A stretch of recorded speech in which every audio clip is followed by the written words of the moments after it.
Gloire à Dieu. Gloire à Dieu. Voilà, merci Seigneur. Moi je vais tout de suite être franc avec vous. C'est la première réunion de femmes que je fais.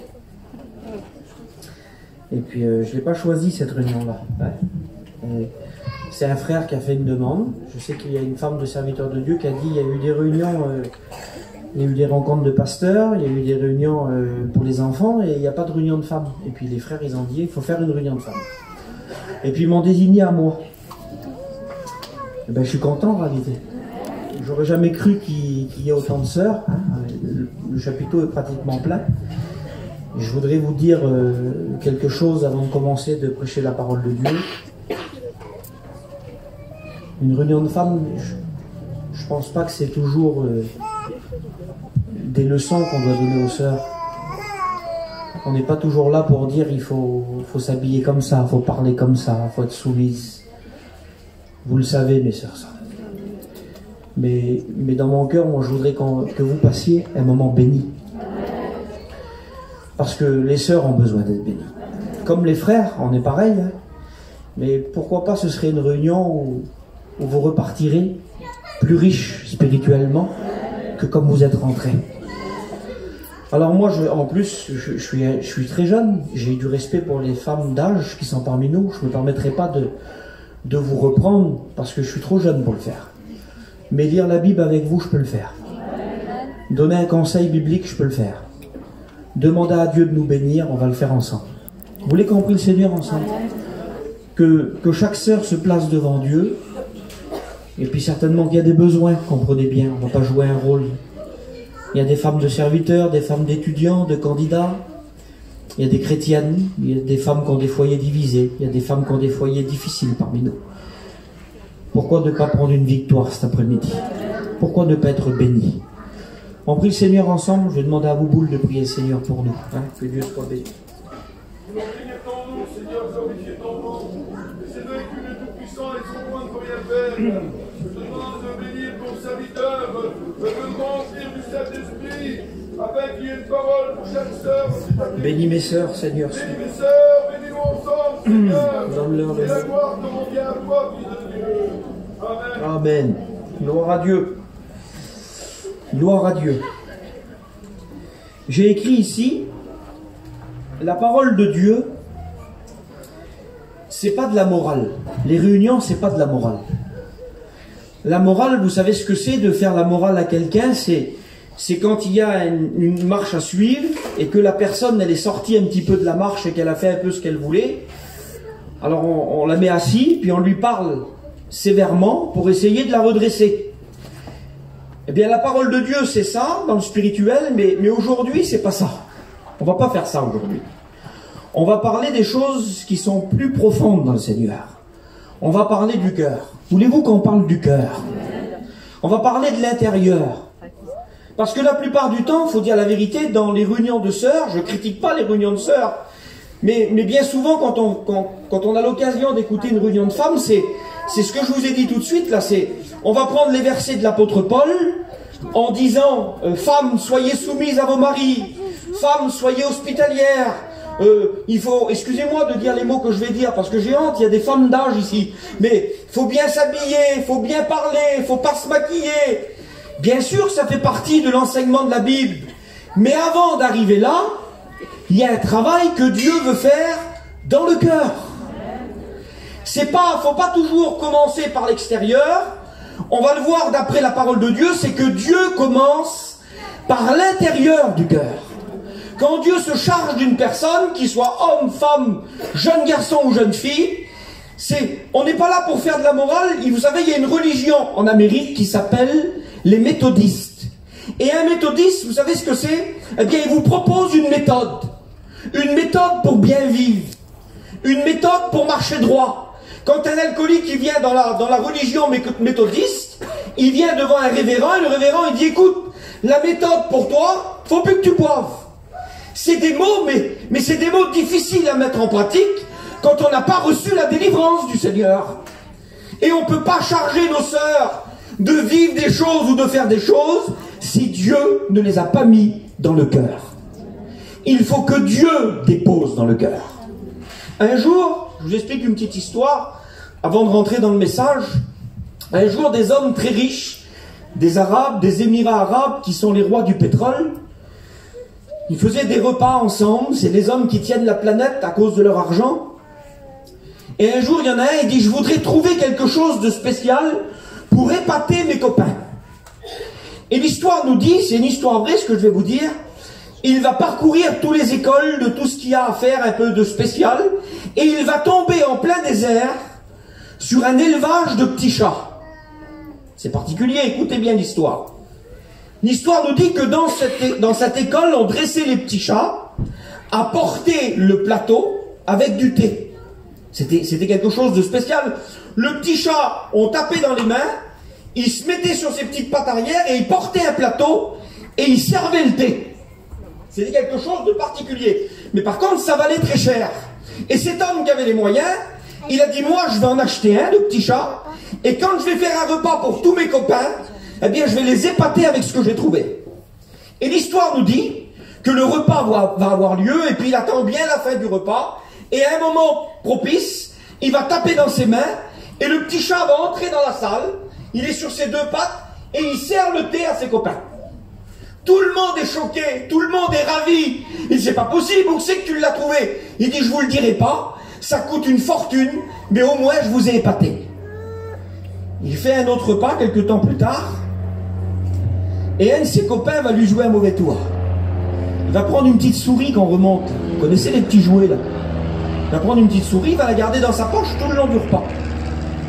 Et puis à un moment donné, le repas va se terminer, le monsieur va taper dans ses mains, le petit chat il va rentrer avec le plateau, avec le thé dessus. Et quand il commence à servir, l'autre il remonte la petite souris, et il la lâche en plein milieu de la maison. Et l'histoire nous dit que le chat, il va jeter le plateau en l'air, il va se remettre sur ses quatre pattes, et il va courir après la souris. La moralité de l'histoire, c'est celle-ci. Le petit chat, il avait appris une leçon, mais il avait gardé son cœur de chat. Et j'aimerais vous dire que dans l'église, c'est la même chose. On peut apprendre à être chrétien. On peut porter le foulard à merveille. On peut avoir la vie qu'il faut. Le principal, c'est que le cœur soit changé. Il faut que Dieu passe par le cœur. C'est dans le cœur que Dieu voudrait parler. Alors je vais vous lire un verset de la parole de Dieu. Il m'a touché. Hier, je me suis couché, puis j'ai lu ce verset-là. Écoutez bien la parole du Seigneur. On va parler du cœur.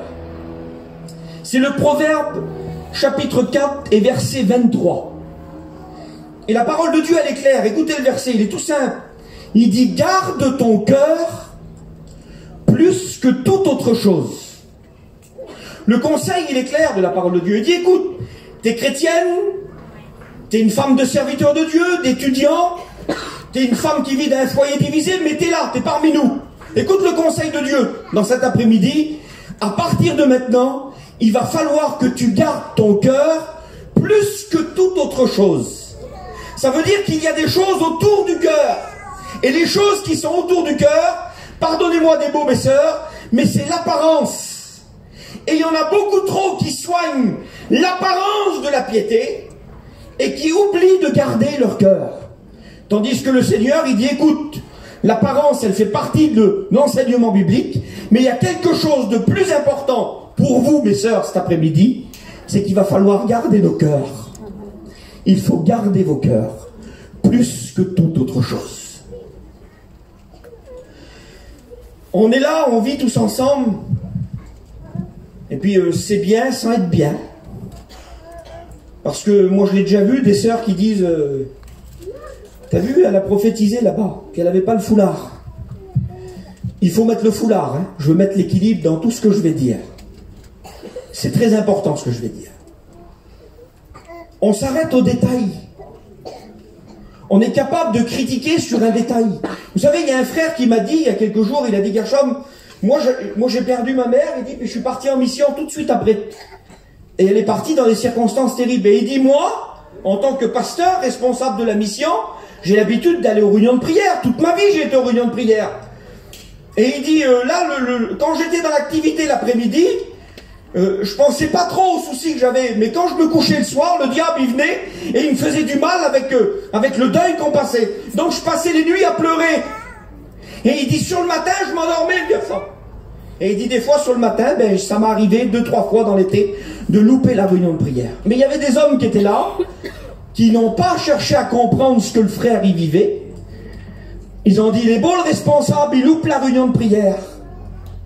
On s'arrête sur le visible, sans savoir ce qui se passe dans le cœur.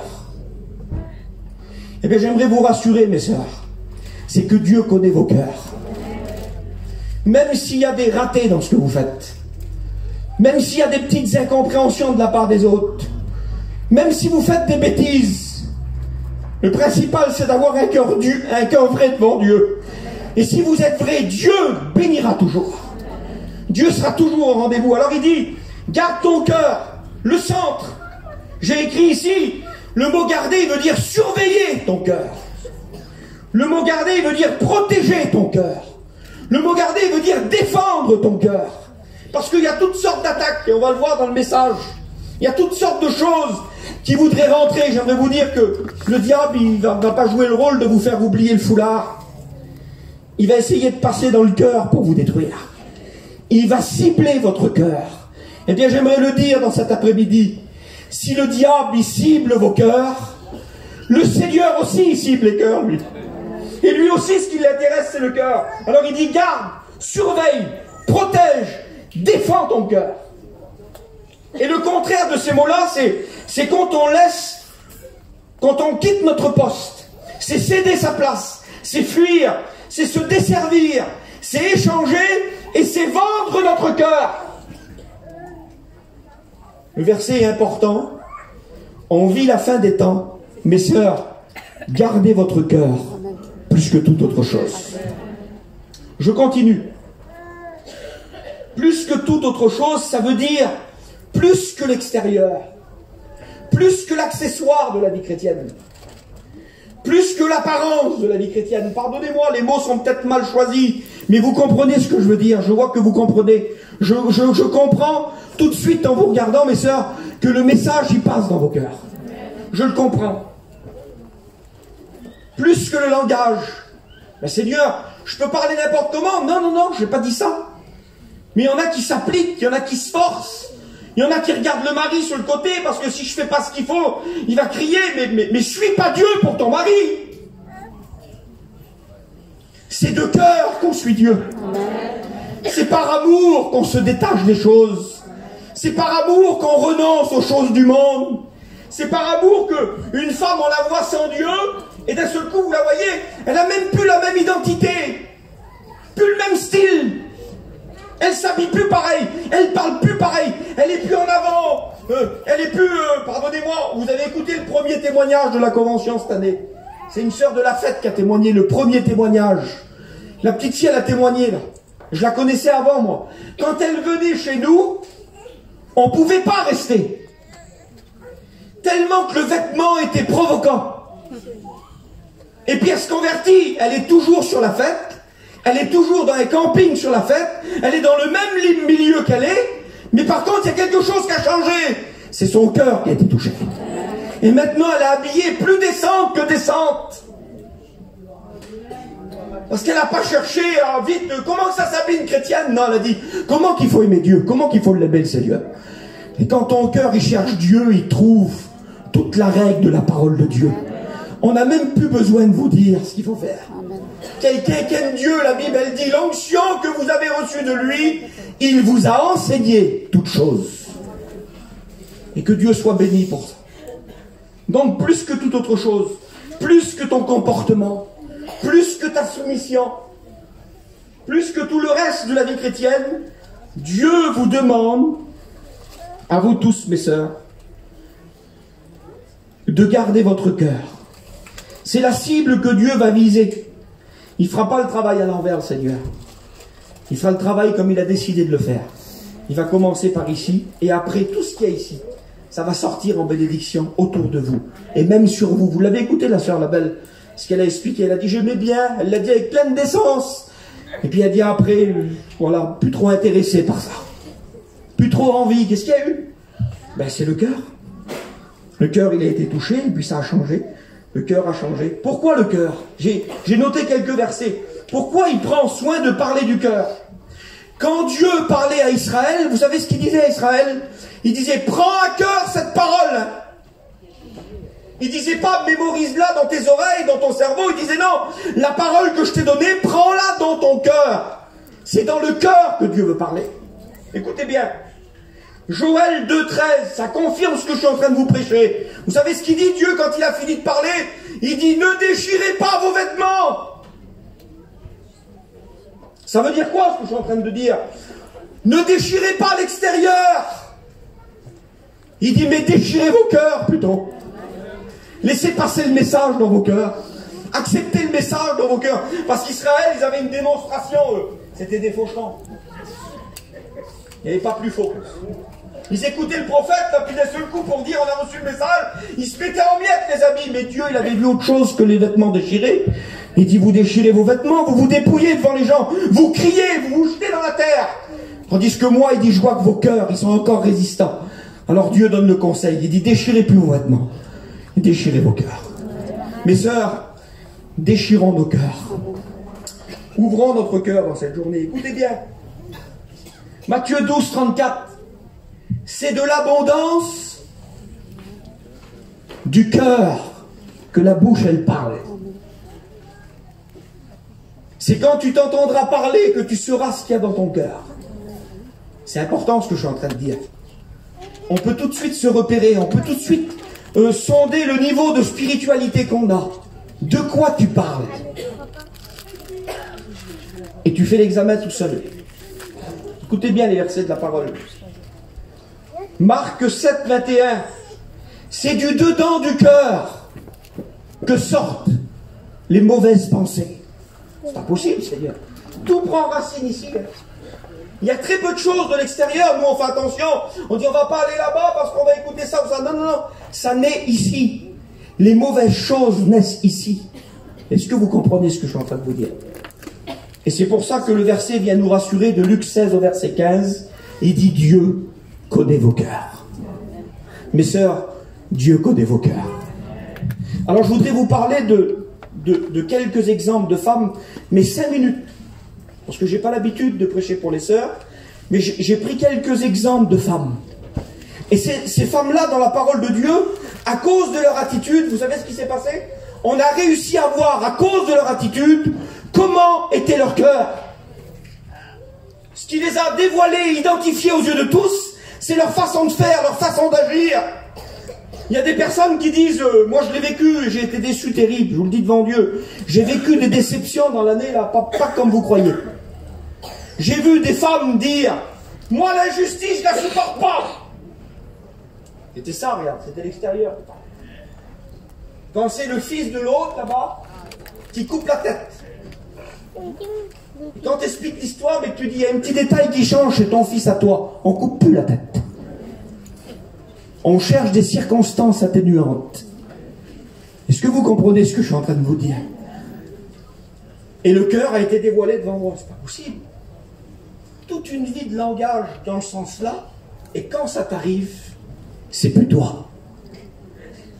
Nos actions révèlent ce qu'on a dans le cœur. Nos réactions révèlent ce qu'on a dans le cœur. Moi, il y avait une sœur, je tombais mort, je ne veux pas trop en dire, mais pour moi, il n'y avait pas plus spirituel.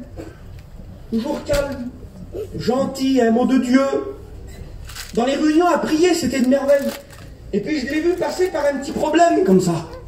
Mais pas grand-chose. Ça la concernait à moitié en plus. Notre Dieu. C'est pas vrai que c'est elle, je dis. C'était plus elle. L'extérieur, je le connaissais, moi, mais l'intérieur, je le connaissais pas. Et devant le problème, le cœur, il a surgi. Sa vraie identité, elle est sortie. C'est pour ça que le plus important, je vais le répéter, c'est votre cœur.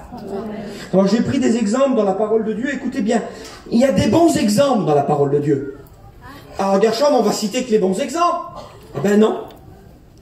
On va aussi citer des mauvais exemples, parce que le bon exemple, cherchez à l'imiter, et le mauvais exemple, cherchez à ne pas l'imiter. Vous avez des exemples qui sont en dehors de la parole de Dieu. Mais je vais me servir de la Bible, moi. Je ne vais pas me servir d'autre chose. On va se servir de la parole de Dieu.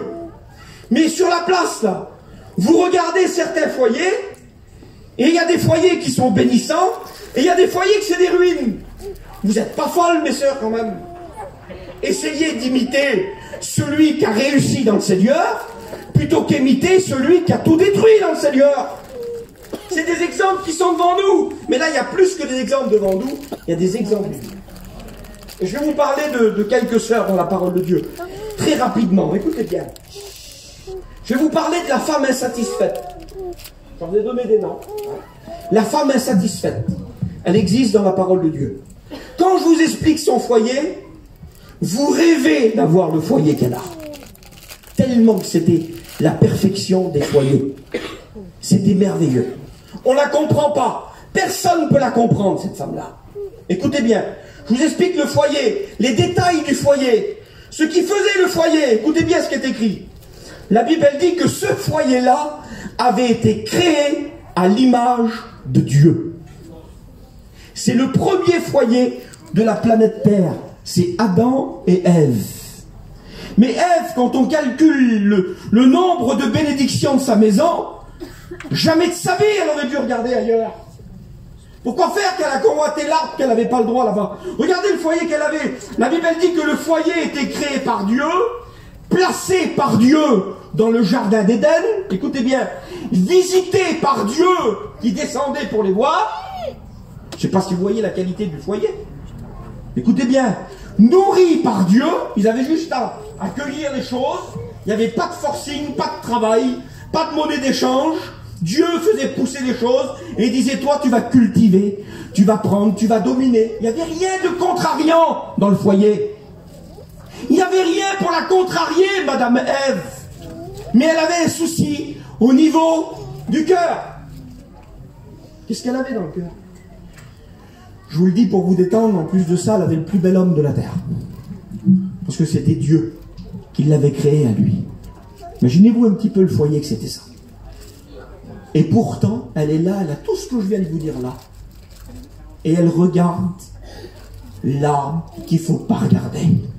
Allez comprendre quelque chose. C'est quoi ton problème, Ève? Et vous savez ce que c'est son problème? Elle est insatisfaite. Elle ne se contente pas de ce qu'elle a. Vous vous rendez compte, vous? Pas de contentement. Quand tu regardes de l'autre côté, là-bas, c'est parce que chez toi, tu ne trouves pas ton compte. Mes sœurs, contentez-vous de ce que Dieu vous a donné. Il y a beaucoup de drames dans les foyers à cause de ça en ce moment. Il y a beaucoup de problèmes dans les foyers. Les sœurs sont plus contentes du matériel qu'ils ont.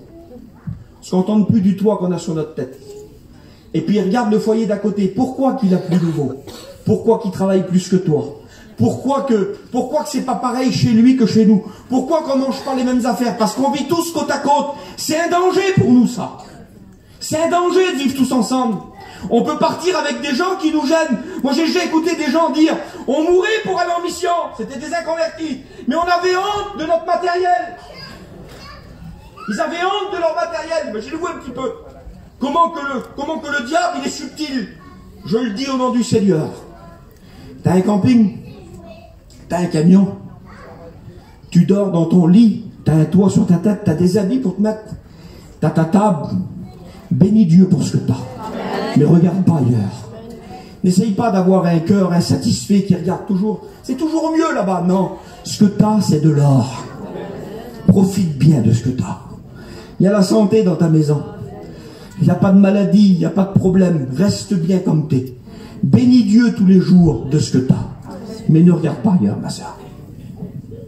Demande à Dieu de combler ton cœur.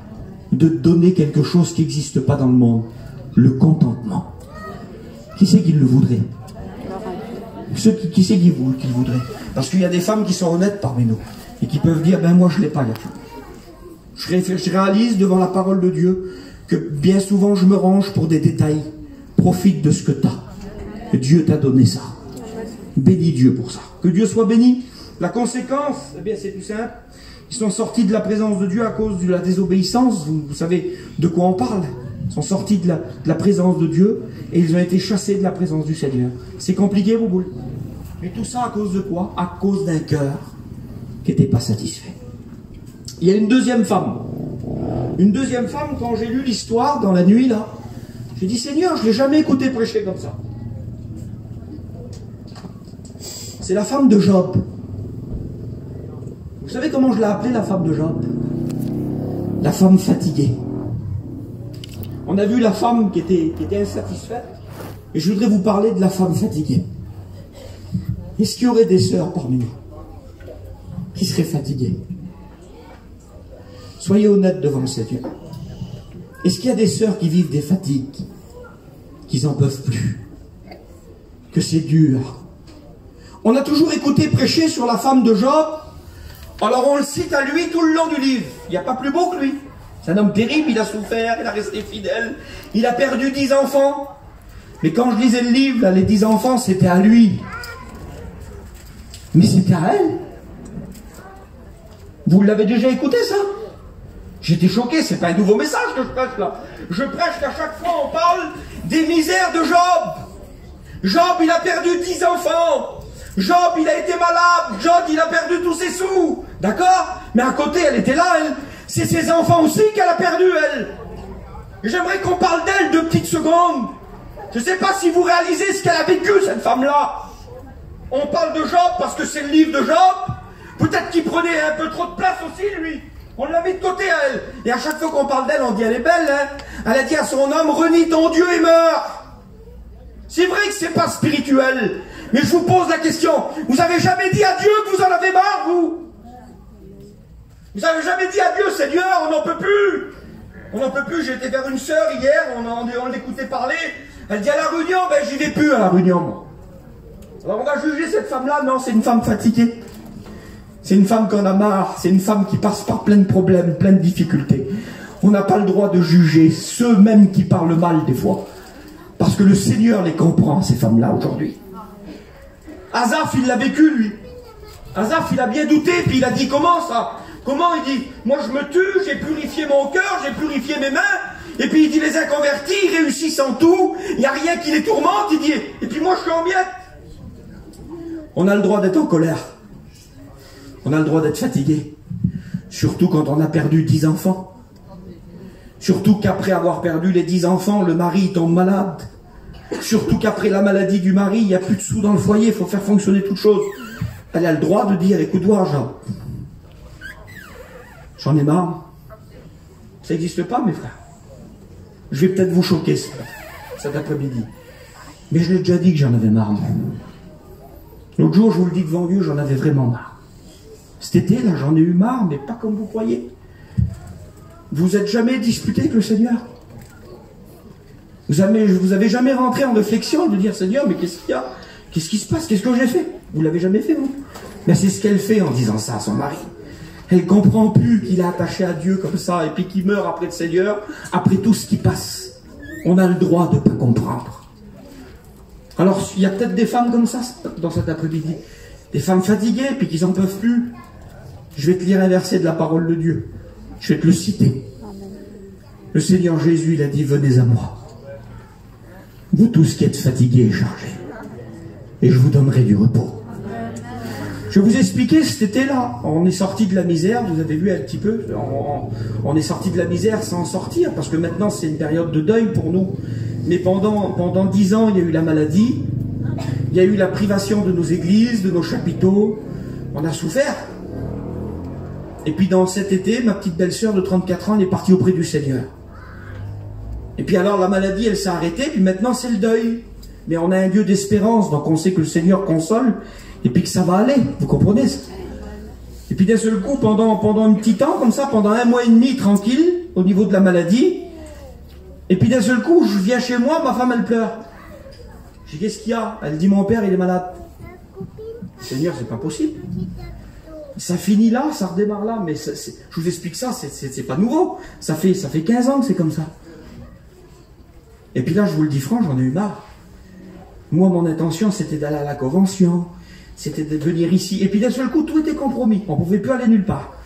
Je me suis mis assis chez moi, puis j'ai parlé à Dieu. J'ai dit, Seigneur, je suis fatigué. J'en ai marre. J'en avais marre. J'avais pas le même langage que cette femme-là, mais je la comprends terrible. Quand je dis la Bible, je la comprends maintenant. On a le droit de ne pas comprendre. Et puis il y a eu un culte. On va au culte, parce qu'on ne loupe pas de réunion. Même quand on est brisé, on va à la réunion. Et puis le frère, il prêche, je m'attendais à un mot de Dieu. Rien pour moi. Rien. Et puis il y a une sœur qui était venue, une espagnole, comme ça, elle vient, elle se met assise dans la réunion, puis elle prophétise. Vous savez ce que c'est la prophétie? Elle dit, vous ne le réalisez pas, mais ce matin, je suis là. Et moi, je connais ma Bible. Je dis, Seigneur, tu nous dis que tu es là. Ben, je dis, si tu es là, je sais que comme tu étais là dans la parole, les gens, ils t'expliquaient leurs problèmes, et toi, tu résolus les problèmes. Je dis, je sais que quand tu étais devant Bartimée, tu as dit, qu'est-ce que tu veux que je te fasse? Et j'ai écouté le Seigneur me dire, qu'est-ce que tu veux que je te fasse? Vous savez ce que j'ai fait dans la réunion? Ma femme, elle est là, elle est témoin. Il y avait des sœurs du Jura qui sont là, même parmi nous. Je me suis levé, j'ai pris le micro. J'ai dit, c'est aussi simple que ça. J'ai dit, voilà, je viens d'écouter la prophétie comme vous. Le Seigneur, il a dit qu'il était là. Alors je voudrais parler au Seigneur. Aussi simple que ça. Et puis j'ai dit, voilà, Seigneur, tu connais notre parcours. J'ai pas prié, hein. J'ai fait comme si qu'il était dans la réunion, il était là de toute façon. J'ai dit, voilà, Seigneur, je suis fatigué de la maladie. Je voudrais que tu bénisses mon beau-père et qu'il ne soit pas malade et qu'on ne soit pas bloqué. Voilà, j'avais parlé à Dieu, là. J'avais parlé à Dieu, j'avais expliqué ce que je voulais à Dieu. Et puis on est parti avec les campings à Paris, et puis sur mon beau-père, sur ses papiers, c'était marqué récidive. La maladie, elle était là, récidive. Et puis il l'emmène au docteur, ils reviennent, le monsieur il dit que c'est plus ça. Mais j'ai eu cette période où j'en ai eu marre. Et devant le Seigneur, je voudrais te le dire dans ton cœur. T'as le droit d'en avoir marre. Mais la solution, c'est celle-ci cet après-midi. T'en as marre, viens vers moi. Je vais te donner du repos, moi, si t'es fatigué. Si t'en as marre des problèmes de la vie, viens vers moi, il dit le Seigneur. Venez à moi, vous tous qui êtes fatigués et chargés, et je vous donnerai du repos. Écoutez, j'ai terminé pratiquement. Il y a une autre femme qui m'avait noté. Que Dieu soit béni pour la parole du Seigneur. Vous êtes bien, mes sœurs, c'est pas trop long. Moi, je veux pas prendre votre temps. Je sais que vous avez plein de choses à faire. Mais mes sœurs, prenez la bénédiction. Je voudrais tellement, pas qu'elle soit réussie la réunion, mais si je pourrais en encourager quelques-unes. Et puis que vous repartez bénis dans cet après-midi. C'est intéressant quand même. Alors la femme fatiguée, il faut qu'elle vienne vers Jésus. La femme qui est séduite là, il faut qu'elle demande le contentement aujourd'hui. Vous comprenez le message? C'est tout simple ce que je suis en train de vous prêcher. Mais il y a aussi des bons exemples dans la parole de Dieu. Et j'ai noté que dans la Bible, il y a une femme, je pourrais l'appeler la femme silencieuse. Je crois que c'est la plus belle qualité qu'une femme de Dieu peut avoir. C'est la femme du silence. C'est la femme de l'obéissance. C'est la femme de la soumission. Elle dit oui à tout ce qu'il dit. Parce qu'elle sait que lui, c'est un homme de Dieu. Je voudrais qu'on parle 2 minutes de la femme de Noé. Vous voulez qu'on parle de la femme de Noé? Elle n'a pas de nom dans la parole de Dieu. Alors je te le dis, pour te rassurer. Même si tu fais tout à la perfection dans les choses de Dieu, tu n'auras jamais de médaille sur toi. Tu ne seras jamais cité comme quelqu'un d'exceptionnel. Tu auras été une femme qui a fait la volonté de Dieu et rien d'autre. Cherchez pas les médailles, cherchez pas vos noms, cherchez à plaire à Dieu. Et puis elle, c'est une femme, elle vit sa petite vie tout à fait normale, mais son homme, il craint Dieu, elle. C'est un foyer qui sert le Seigneur. Et puis un jour, lui, il arrive. Il arrive, et quand il arrive, il dit voilà, il dit ma femme, Dieu m'a parlé. D'accord? Certainement qu'ils se sont mis assis, la révélation était très grande. Il dit Dieu m'a parlé, il dit puis maintenant je vais t'expliquer ce qu'il m'a dit. Ben dis-moi. Ben voilà, le Seigneur il m'a dit qu'il fallait que je construise un bateau. Un bateau?